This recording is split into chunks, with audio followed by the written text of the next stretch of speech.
Now, fisherfolk along Ghana's coast say declining fish catches are being worsened by rising marine pollution. Plastics and other waste are choking the country's shorelines, damaging fishing gear and threatening livelihoods. From Jamestown's Shatter Beach, concerns are mounting over the growing impact on ocean health. ChannelOne News' Ejubi Wiafia Kentin has more. Take a look at the Atlantic Ocean. It's a beautiful horizon as the sky meets the blue seas. If you come here at sunrise or sunset, you'd be lucky to see an amazing view, one that would be absolutely unforgettable. But cast your gaze to the shoreline.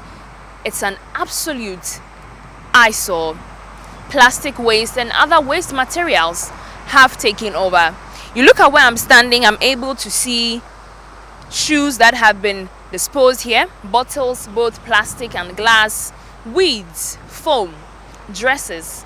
Some have been able to decompose into tiny particles, others are still in the state they were abandoned, raising issues about how our waste is disposed to the extent that we see them on our shorelines. Worldwide, over 400 million tons of plastic waste are produced annually, with between 11 and 23 million tons ending up in the ocean. In Ghana, an estimated 840,000 to 1.1 million tons of plastic waste are generated each year. Yet, only a small fraction is recycled.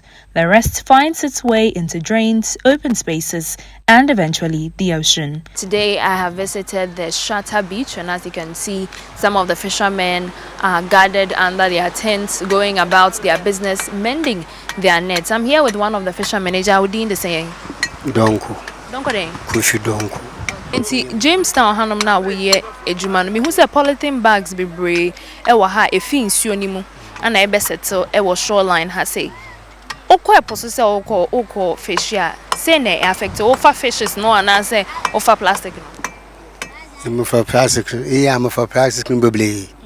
And unti wa mama mfa na afi ba ya ba ko an oloko afi bi no nam di entumi enchi ni bebre poti bag no na odo so chi nam na ya chi no we board na do so achi na me so say ya fro no nse we say board no tumi ho ho yan na tumi yan chi na me say net no ono botu wa achi na me no so net reading ka achi ro ba na we na me no tumi me say net no mu nse we say wo ba no ho yan afarafo no say ball ababi enike ball ejo call ejo agbogbo nshi ball ajin ka numo ne ke lo ka ban sure lan we ye ke lan we ji esu na lo if I say anya lo shwene ana gbagbe pi ana fe 30 crate ka na ne me la baba o ke you wa ke yeke ana dia ne la ka me take ka me ba 1 crate 2 crate. Environmental advocates are also weighing in on the matter, describing it as a livelihood and food safety concern. The plastic situation is very, very serious.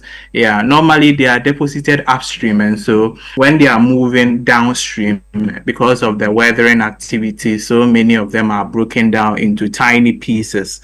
And when they are broken down into tiny pieces called microplastics, these microplastics end up being ingested by some of the fish species. And you know how the value chain works. Human beings will also end up consuming some of these plastics, and they have all sorts of complications. So you read the literature and then you get to know that even in the eye, sometimes in the breasts, and even in the testicles, you see some. In 2021, the European Union issued Ghana a yellow card over illegal, unreported and unregulated fishing. The Fisheries Commission says pressure on declining fish stocks compounded by pollution is contributing to illegal fishing practices. Sometimes the ripple effect of some of these challenges, the plastics and others, if I go fishing and I would have burnt fuel, spent my time, and then I'm catching plastics and others, then I have to see what else can I do to get more fish. And so I may now decide to use what we call a fish aggregating device. Some of this is because the fish landings are bad, then the fishermen too need to adapt to ways of getting more fish.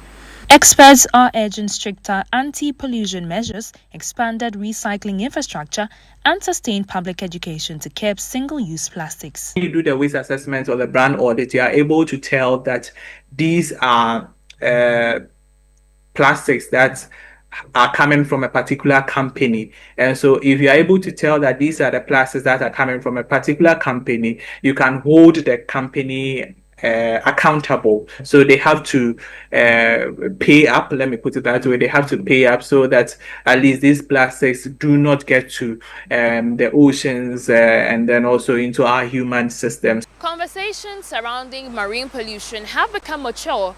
It's time that action and tangible results are seen to restore the dignity of our oceans and shorelines. For Channel One News, I am Ejibi Wiafe Akintin, Shatter Beach, Accra.